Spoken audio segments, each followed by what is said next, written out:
이렇게 잘 보이는 걸 볼 수가 있습니다. 로드 밸런서도 프라이빗인데 클라우드 프론트에 VPC 오리진을 활용을 해서 이렇게 보이는 거예요.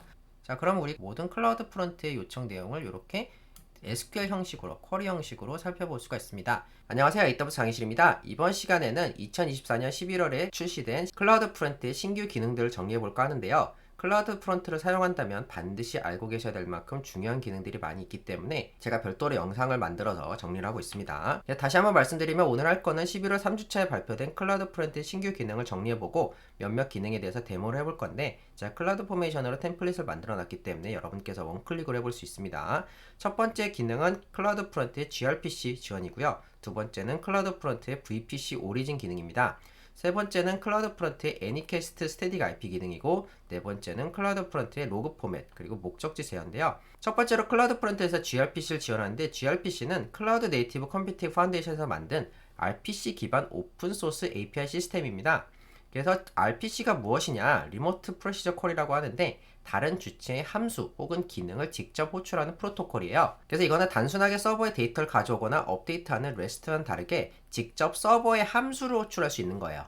서버한테 뭔가를 요청한다든지 뭔가를 업데이트 해줘 이렇게 간접적으로 요청을 보내는 것이 아니라 직접 서버에 함수를 호출할 수 있게끔 만드는 프로토콜이고요. HTTP2와 프로토버프 기반으로 양방향 스트리밍 방식입니다. 그래서 주요 사용 사례는 마이크로 서비스의 아키텍처 서비스 간 통신을 한다든지 실시간 데이터 전송, 예를 들어서 뭐 채팅이라든지 IoT 데이터 스트리밍, 그 다음에 서버 클라이언트 아키텍처에서 양방향 통신이 필요한 경우에서 사용할 수 있는데, 이번에 클라우드 프론트에서 이 gRPC를 지원하기 때문에 클라우드 프론트로 제공하는 서비스에서 이걸 사용할 수 있게 되었습니다. 그래서 별건 없지만 간단하게 다이어그램을 보여드리면은, 예전에는 이 클라우드 프론트를 거쳐가지고 이런 식으로 gRPC를 쓸 수 없었다면은 이제는 클라우드 프론트를 중간에 끼고 완벽하게 클라이언트에서 백엔드 서버까지 gRPC 프로토콜을 사용할 수 있게 되었다 정도로 정리하겠습니다. 두 번째는 굉장히 중요한 클라우드 프론트의 VPC 오리진인데요. 요거는 클라우드 프론트의 오리진 원본으로 VPC 안에 있는 리소스를 지정할 수 있는 기능이에요. 그래서 기존에는 S3 이외에 커스텀 오리진 밖에 없었고, 이건 무슨 말이냐면은 AWS의 모든 리소스를 포함해서 S3가 아니면 뭐든지 퍼블릭 인터넷 리소스만 지정 가능했었습니다. 대표적으로 ALB라든지 NLB 등이 있겠죠. 그래서 이 VPC 오리진에서는 ALB, NLB 그리고 EC2를 지원하는데, 그냥 지원하는 것이 아니라 VPC 안에 있는 상태에서 프라이빗 환경에서 지원을 합니다. 그리고 보안 그룹으로 트래픽 통제가 가능한데, 나중에 클라우드 프론트 매니지드 프레픽스 있죠? 요걸 활용해 가지고 보안 그룹에서 지정을 해서 뭐 트래픽을 요것만 허용한다든지 이런 식으로 구성할 수가 있는데, 좀 더 자세히 설명을 드릴게요. 좀 복잡해 보이겠지만 AWS는 이렇게 퍼블릭 인터넷으로 공개된 서비스들과 그런 공간이 있고, 그렇지 않은 공간들로 나뉩니다. 대표적으로 퍼블릭 서비스라고 하면 여러분께 자주 쓰시는 이런 S3라든지 뭐 SQS, 다이나모DB 이런 서비스들은 여러분께서 퍼블릭 인터넷에서 직접 접근할 수 있는 그런 서비스들이에요. 그리고 일부 VPC의 리소스들은 이렇게 퍼블릭에서 접근할 수 있고, 퍼블릭 인터넷에서. 그리고 그렇지 않은 리소스들은 이렇게 프라이빗 취급입니다. 그리고 아예 외부 퍼블릭 인터넷에서 격리되어 있는 리소스도 있는데, 이게 VPC죠. 버추얼 프라이빗 클라우드니까요. 그래서 어떤 식으로 동작을 하느냐, 예를 들어서 이렇게 GitHub라든지 뭐 넷플릭스라든지 네이버는 여러분께서 퍼블릭 인터넷에서 인터넷을 통해서 접근이 가능합니다. 그렇죠. 그리고 여러분께서 AWS의 퍼블릭 서비스를 사용하고 싶다 그러면은 이렇게 인터넷에서 이런 퍼블릭 서비스들을 접근할 수가 있는데요. 일부 VPC의 리소스도 마찬가지로 이렇게 인터넷 게이트웨이를 통해서 이렇게 퍼블릭에 오픈되어 있기 때문에, 퍼블릭에 이제 공개되어 있는 어플리케이션 로드 밸런서다 그러면 이렇게 인터넷을 통해서 접근한 다음에 이 어플리케이션 로드 밸런서가 이 뒤에 있는 퍼블릭 리소스 혹은 프라이빗 리소스를 이렇게 연결해주는 그런 구조로 여러분께서 접근하게 됩니다. 그런데 일반적인 뭐 3티어, 2티어라고 하면은 이런 식으로 퍼블릭에서 공개되어 있는 서버들 말고 이 뒤에 있는 프라이빗한, 주로 보안을 위해서 혹은 다양한 목적으로 이렇게 프라이빗 환경에 둔 이런 리소스들에 대해서 이 내부적으로 접근을 한 다음에 이런 식으로 뭔가 로직을 수행하거나 아니면 데이터를 확보하거나 해서 로직을 수행하게 됩니다. 이런 식으로 티어를 나눠서 퍼블릭에 공개된 부분, 퍼블릭에 공개되지 않은 프라이빗한 부분, 이런 식으로 나누는 것이 보통이에요. 그리고 AWS 클라우드 아니라 하더라도 이 안에 있는 서버들은 이 퍼블릭 서비스를 활용하기 위해서는 인터넷을 활용해야 됩니다. 무슨 말이냐면은 여기 EC2가 있죠. 이 EC2가 예를 들어서 다이나모DB를 사용하고 싶다 그러면 바로 이렇게 들어갈 수 있는 게 아니고, 어떻게 해야 되느냐, 외부로 나갔다가 외부 인터넷으로 나갔다가 다시 외부 인터넷으로 들어와야 돼요. 그래서 바로 이렇게 접속할 수 있는 것이 아니고 외부 인터넷을 거쳐야 되고 내부에 있는 VPC에서는 아예 이 다이나모DB를 사용할 수가 없습니다. 별도의 조치가 없는 한은 사용할 수가 없어요. 그래서 이걸 사용할 수 있게 만드는 혹은 AWS 내부에서 처리할 수 있게 만드는 리소스가 바로 VPC 엔드포인트인데 이 VPC 엔드포인트를 거치면은 이런 식으로 내부에 있는 퍼블릭 서비스를 활용할 수 있다든지 아예 외부에 경로가 없는 이런 격리된 환경에서도 이렇게 AWS 서비스들을 사용할 수가 있습니다. 자, 여기까지가 배경 지식이고요. 자, 어쨌든 간에 제가 지금 설명드리고 싶은 신규 기능은 무엇이냐, 그래서 이렇게 클라이언트에서 클라우드 프론트로 접근을 하면은 원래대로라면은 여기 있는 프라이빗 리소스들, 퍼블릭 인터넷으로 공개되지 않은 리소스들을 사용할 수가 없었어요. 그래서 어떻게 해야 되느냐, 이런 식으로 클라우드 프론트에서 퍼블릭으로 잠깐 나갔다가 정확히는 이제 AWS 백본망을 사용하지만 어쨌든 퍼블릭입니다. 그래서 이렇게 들어갔다가 이런 식으로 프라이빗 서브넷에 있는 리소스들을 접근할 수밖에 없었는데 되게 비효율적이죠. 이런 식으로 내부에 있는 내부 프라이빗 리소스들에 직접 접근을 할 수가 없었습니다. 지금까지는. 그리고 아예 이런 프라이빗 환경에 있는 리소스들은 클라우드 프론트로 이렇게 호스팅할 방법이 없었는데 이게 생긴 거예요. 그래서 새로운 기능을 활용을 하면은 이렇게 클라우드 프론트가 직접 이런 프라이빗 리소스들, 정확히는 VPC 안에 있는 프라이빗 리소스들에 접근을 할 수 있게 되면서 훨씬 더 깔끔하고 효율적인 아키텍처를 구성할 수 있게 되었습니다. 그래서 제약사항이 몇 가지가 있는데 첫 번째는 클라우드 프론트와 같은 계정의 VPC만 연동이 가능하고요. 그리고 지원하는 리전의 VPC만 사용 가능한데 여기서 굉장히 중요한 말씀을 하나 드릴게요. AP Northeast 2 같은 경우에는 APNE AG1 요 가용 영역은 사용이 불가능합니다. VPC 오리진을 사용할 수가 없어요.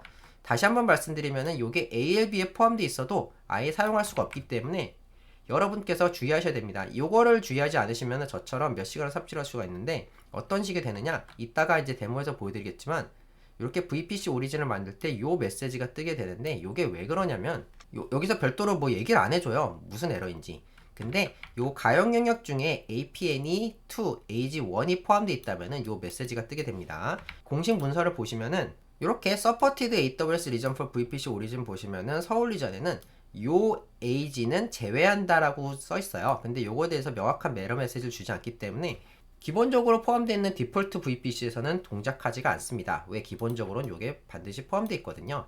그래서 여러분의 삽질 시간을 줄여드리는 큰 팁을 다시 한번 드리면은 여기 APNE2 AG1은 사용할 수 없다. 요게 포함되어 있으면 요 에러가 뜰 것이다. 요거 반드시 알고 계셔야 됩니다. 저도 몇 시간 헤맸어요.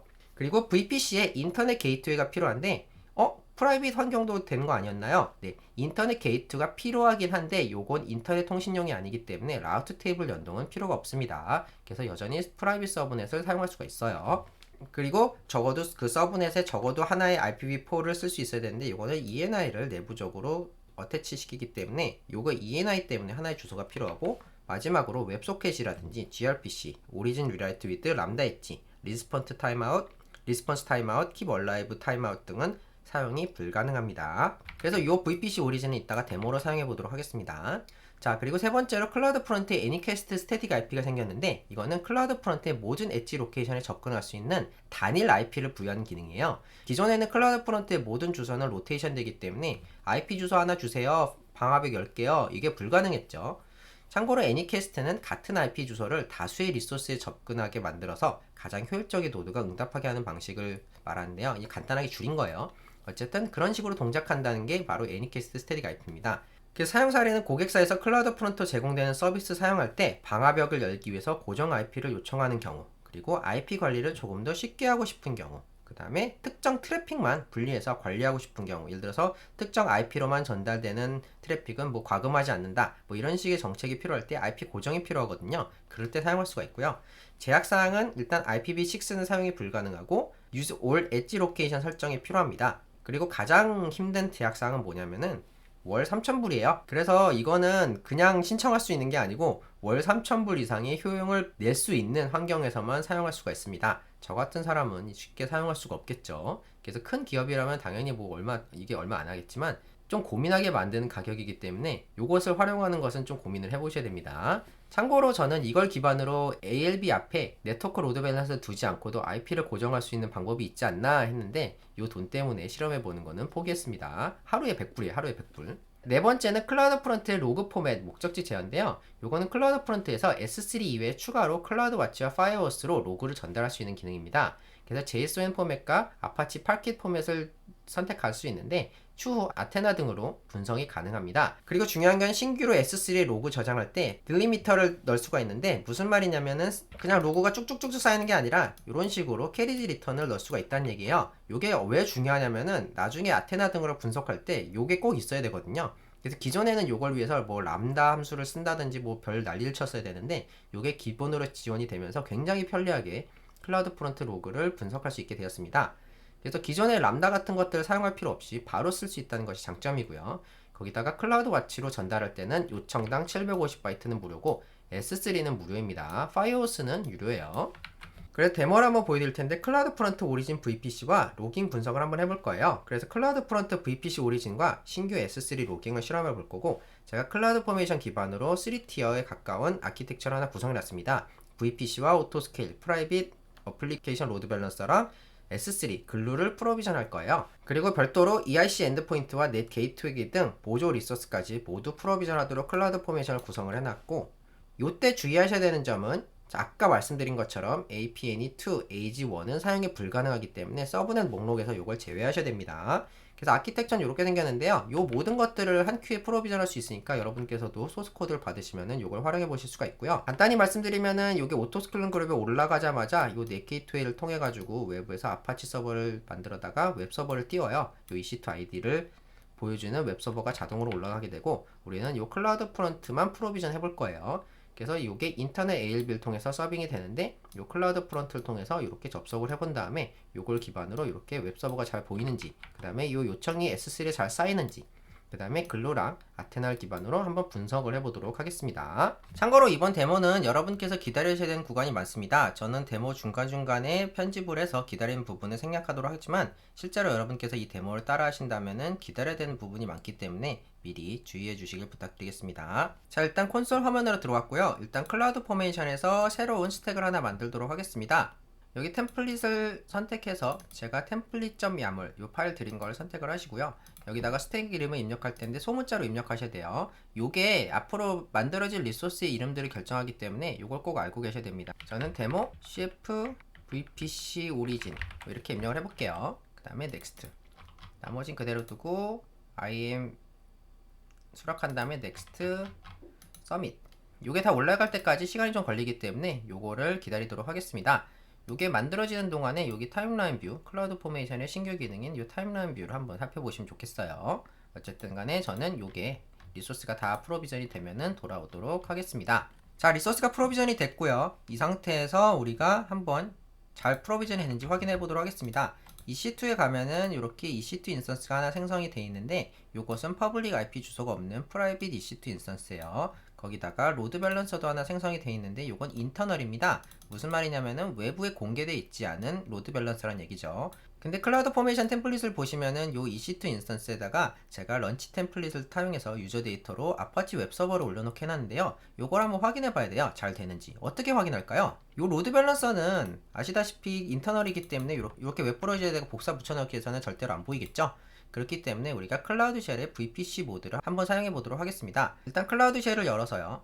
여기 요건 신경 쓰지 마시고요. 에러니까 여기 플러스를 누른 다음에 create VPC environment 이름은 데모 cf VPC origin 저기다 입력하고 버추얼 프라이빗 클라우드 선택할 때 우리가 프로비전한 클라우드 포메이션 기반으로 프로비전한 요 VPC 선택하신 다음에 서브넷은 뭐 프라이빗 1 선택할게요. 크게 상관없습니다. 서큐리티 그룹 역시 여기 보시면은 CF VPC 오리진 클라우드 쉘 VPC 어쩌고 있는데 이걸 선택하도록 할게요. 그 다음에 크리에이트를 누르면은 이 클라우드 쉘이 VPC 안에 있는 것처럼 동작을 해서 VPC 안에 있는 ALB에도 접근할 수 있게 할 수가 있습니다. 그리고 이따가 우리가 클라우드 포메이션을 제거할 때 이 리소스도 제거해 주셔야지만 정상적으로 클라우드 포메이션이 삭제되는 거 여러분께서 꼭 알고 계셔야 돼요. 어쨌든 잠깐 기다려 보면은 이렇게 쉘이 뜨는데 여기서 이걸 복사한 다음에 CURL 이렇게 입력을 하시면은 네, 이렇게 인스턴스 아이디가 잘 뜨는 걸 볼 수가 있습니다. 그래서 이 인스턴스 아이디는 어디서 나왔냐면은 이 EC2 인스턴스의 인스턴스 아이디죠. 웹 서버를 통해서 웹 아파치를 통해서 이렇게 올라가 있는데 이것도 확인할 수가 있어요. 이 EC2 인스턴스는 프라이빗이지만 제가 인스턴스 커넥트 엔드포인트를 설정해 놨기 때문에 이걸 커넥트를 누르시고 이걸 누른 다음에 커넥을 하시면은 프라이빗 서브넷에 있음에도 불구하고 이렇게 인스턴스 커넥터를 사용할 수가 있습니다. 왜 그렇죠? VPC에 가보시면은 제가 클라우드 포메이션에다가 이렇게 엔드포인트를 보면은 인스턴스 커넥트 엔드포인트가 들어가 있죠. 네, 요거를 통해서 이렇게 접속할 수가 있습니다. 자세한 내용은 제 인스턴스 커넥트 엔드포인트 영상을 참고하시길 바랍니다. 여러분을 위해서 모두 다 이 클라우드 포메이션에 프로비전 해놨어요. 어쨌든 잘 동작하는 걸 확인했으니까 이제 본격적으로 해봐야겠죠. 자, 이걸 일단 닫고, 자, 우리가 클라우드 프론트로 가서 일단 VPC 오리진을 하나 만들게요. 좌측에 보시면은 VPC 오리진이 있는데, 여기 제가 실험용으로 실패한 거 그 다음 하나 있죠. 이건 무시하시고 create VPC 오리진, 이름은 데모 by VPC 오리진. 그 다음에 오리진 AR을 누르시면은 자동으로 이렇게 선택할 수가 있어요. 여기 안 뜬다면은 요 로드 밸런서에 ARN을 이렇게 복사 붙여넣기 하시면 되는데, 자동으로 뜨니까 일단 선택을 하시고, 저는 HTTP만 할 거기 때문에 이렇게 한 다음에 create VPC 오리진을 눌러보도록 하겠습니다. 참고로 이것도 프로비전 하는데 좀 시간이 걸리기 때문에 다 프로비전이 되면 돌아오도록 할게요. 자, 그러면 클라우드 프론트 프로비전이 끝났고요. 여기 보시면은 디스트리뷰션에 잘 뜨는 걸 볼 수가 있습니다. 인터널 ALB죠. 자, 그러면 이 도메인 네임을 복사한 다음에 붙여넣기 하시면은 이렇게 잘 보이는 걸 볼 수가 있습니다. 요건 어떻게 보이죠? 요것도 프라이빗이고, 요 로드 밸런서도 프라이빗인데 클라우드 프론트에 VPC 오리진을 활용을 해서 이렇게 보이는 거예요. 그럼 몇 개 이렇게 이제 새로 고침을 해서 요청도 해보고, 없는 주소도 한번 요청해 보도록 하겠습니다. index.html 뭐 이런 식으로 좀 요청도 해보고, 이걸 왜 하는 거냐면은 S3에 로그가 쌓이는 거, 그리고 요거를 아테나로 분석하기 위함입니다. 그래서 우리가 S3로 가보면은 가장 최신에 만든 버킷, 여기 VPC 오리진 로그 버킷, 요걸 누르면은 현재 비어 있어요. 왜냐면은 요청이 오자마자 바로 쌓이는 게 아니라 좀 시간이 걸리기 때문에 잠깐 기다렸다가 새로 고침을 하면 요게 뜰 거예요. 잠깐만 기다려 보도록 하겠습니다. 자, 그리고 새로 고침을 해보면은 이렇게 디스트리뷰션 아이디가 뜨고 이렇게 로그가 잘 저장이 되어 있는 걸 볼 수가 있는데요. 다운로드해서 풀어보면은 이런 식으로 로그가 잘 쌓이는 걸 볼 수가 있는데, 이렇게 보면 좀 힘드니까 아테나로 분석을 해볼게요. 일단은 글로로 간 다음에 이렇게 크롤러 들어가서 여러분의 스택 이름이 포함되어 있는 이 크롤러를 이렇게 런 해주시면 됩니다. 그럼 1분 정도 기다렸다가 테이블이 생성이 됐는데 잠깐 기다려 볼게요. 자, 그러면 크롤링이 끝났기 때문에 아테나로 가서 한번 조회해 보도록 하겠습니다. 참고로 이거 아테나를 처음 사용하시면 여기 세팅에 가셔가지고 여기 매니지를 누르신 다음에 여기 로케이션을 선택해 주셔야 돼요. 이걸 위해서 제가 버킷 하나 만들어 놓긴 했는데, 여기 보시면은 아테나라고 치시면은 여기 아테나 리절트 버킷을 만들어 놨습니다. 이걸 쓰셔도 되고, 이전에 쓰시던 게 있으면 이전 거 쓰시면 됩니다. 어쨌든 에디터에서 데이터베이스에서 데모 CF 오리진 VPC 로그 데이터베이스 선택하신 다음에 프리뷰를 눌러 보시면은 이런 식으로 우리가 방금 전에 했던 쿼리들을 쭉 볼 수가 있습니다. 좀 리밋을 제거한 다음에 런해 볼게요. 자, 그럼 우리가 이제 아까 전에 말도 안 되는 주소 같은 것들 이렇게 요청했던 거, 모든 클라우드 프론트의 요청 내용을 이렇게 SQL 형식으로, 쿼리 형식으로 살펴볼 수가 있습니다. 요 아테나에 관해서는 제가 별도 영상으로 찍어놨으니까 참고하시길 부탁드리겠습니다. 자, 간단하게 설명드리면 S3의 로그를 이렇게 대화형 쿼리 형식으로 분석할 수 있는 서비스입니다. 자, 그럼 리소스를 이제 정리해야 되는데, 제일 먼저 해야 되는 건 이 클라우드 쉘에서 이 VPC 모드로 된 클라우드 쉘을 이렇게 딜리트 해주셔야 됩니다. 딜리트. 두 번째로 이렇게 클라우드 프론트에 요 디스트리뷰션 디세이블 시켜주셔야 됩니다. 요게 디세이블 되고 삭제가 돼야지만 VPC 오리진이 삭제가 되고, 그게 삭제가 돼야지 클라우드 포메이션이 삭제가 됩니다. 요것도 기다리셔야 되니까 잠깐 기다려 볼게요. 자, 디세이블드가 됐기 때문에 요거를 선택을 해서 삭제를 해주시고요. 딜리트. 그 다음에 VPC로 가셔서 VPC 오리진에서 요 VPC 오리진을 삭제해 줍니다. 요것도 시간이 걸리기 때문에 요것도 잠깐 또 기다리셔야 돼요. 자, 그럼 이렇게 삭제가 됐기 때문에 마지막으로 클라우드 포메이션에 가셔가지고 우리가 프로비전 했던 거 딜리트를 눌러주면은 모든 리소스 정리가 완료가 됩니다. 자, 지금까지 클라우드 프론트의 VPC 오리진 기능과 새롭게 추가된 로깅 기능을 실제로 한번 데모로 보여드렸습니다. 굉장히 길지만 클라우드 포메이션 템플릿을 제공하니까 여러분께서는 원클릭으로 한번 실험해 보실 수가 있어서 여러분께서도 한번 해보시는 걸 강력하게 추천드립니다. 그래서 오늘 강의 자료는 AWS 강의실 우등생 멤버십이 되시면 PDF와 소스 코드를 같이 드리고, 그 다음에 카카오톡 오픈 채팅방에 오시면 소스 코드를 드립니다. 이 카카오톡 오픈 채팅방의 주소는 제가 밑에 넣어놨으니까 참고해 보시면 좋겠습니다. 많은 고수분들과 많은 이제 AWS 공부하신 분들이 많이 계시기 때문에 오셔서 서로서로 공유하시면 좋겠어요. 익명 기반입니다. 그러면은 지금까지 AWS 강의실이었습니다. 감사합니다.